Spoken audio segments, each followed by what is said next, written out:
এ chocolate যারা যারা ভাই পাইতেছে ভিতরে পাঠাই দে।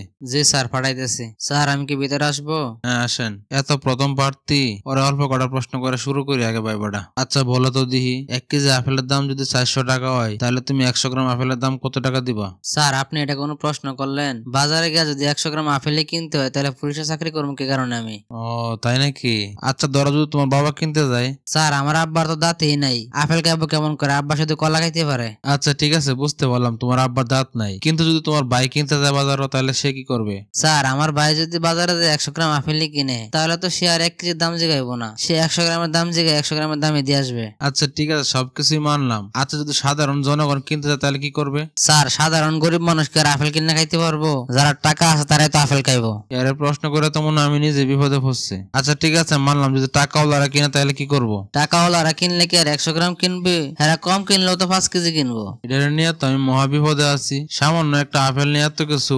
স্যার আপেল ভুল করেও সামান্য কিছু না, পৃথিবীতে 4টা আপেল সবচেয়ে বেশি বিখ্যাত। প্রথম নাম্বার আপেল আদম খাইছিল বলে আজকে আপনি আমি দুনিয়াতে আইছি। ওই আপেল যদি না খাইছে তাহলে আমরা মানুষটা কোনোদিন দুনিয়াতে আইতে পারতাম না, সারা জীবন জানাতে থাকতাম। আর 2 নম্বরের লগে সেই নিউটনের আপেল। আর 3 নাম্বার আপেলটার লগে স্টিভ জবসের কামড়ানো আপেল। এখন এই আইফোনের লাগে মানুষ কক্সবাজার যা, এই সবকিছু তো আপেলের জন্যই না। আর 4 নাম্বার আপেলটা খুবই গুরুত্বপূর্ণ, সেটা হলো আজকের আপেল। আমার চাকরি হওয়া না হওয়ার উপর ডিপেন্ড করতেছে। স্যার এত কিছুর পরেও কি আপনি বলতে চান আপেল সামান্য একটা জিনিস? না আসলে আপেল তো কোনোভাবে সামান্য না, অসামান্য। তুমি চিন্তা করো না, তোমার চাকরি কনফার্ম। এই চকলেটে পরে কে আছে পাঠাই দিবি তোরে। এর আর আপেলের মতন সহজ প্রশ্ন করলে হবো না, এর কঠিন থেকে একটা প্রশ্ন করবো। আচ্ছা মনে করো একটা সাগরের মাঝখানে একটা দ্বীপ আছে, ওই দ্বীপে একটা কলা গাছ আছে, আর ওই সাগরের মধ্যে বড় বড় কুমির আছে। এখন তুমি যদি সাঁতরে যাইতে চাও তাহলে তোমার কুমিরে খায় ফেলাইবো। আর ওই গাছের পাশে আছে একটা বানর, আর তার পাশে আছে একটা মৌমাছির শাক। এখন তুমি কি করে কলা খাইবা?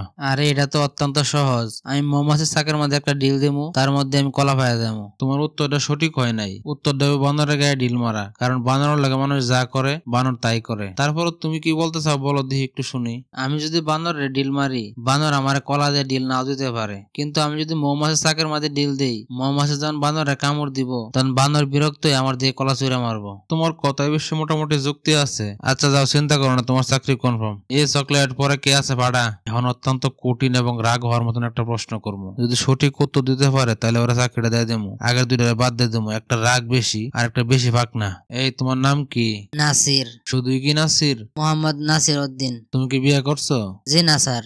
আচ্ছা মনে করো তুমি নতুন বিয়ে করছো, চাকরি দেওয়ার জন্য আমি তোমার কাছে ঘুষ হিসেবে তোমার বউর 1 রাতের লাগে চাই, তখন তোমার উত্তর কি হইব? একটু ঠান্ডা মাথায় ভাববে চিন্তা উত্তর দিও। স্যার মনে করেন আমার নতুন বউ আপনার মেয়ে, আপনার কাছে একবার কেন সারা জীবনের লাগে থাকলেও তো আমার কোনো চিন্তার কারণ নাই। বাবা মেয়ের সম্পর্ক তো পবিত্র সম্পর্ক। যাই হোক, অনেকক্ষণ পরে আমার পছন্দের একজন লোক পাইলাম। তোমার মেধা আর বুদ্ধি দেখে আমি মুগ্ধ। তুমি একমাত্র অফিসার হওয়ার যোগ্য। তোমার চাকরি 100% কনফার্ম। তুমি সিরিয়াস মুহূর্ত রাগ কন্ট্রোল করতে পারো।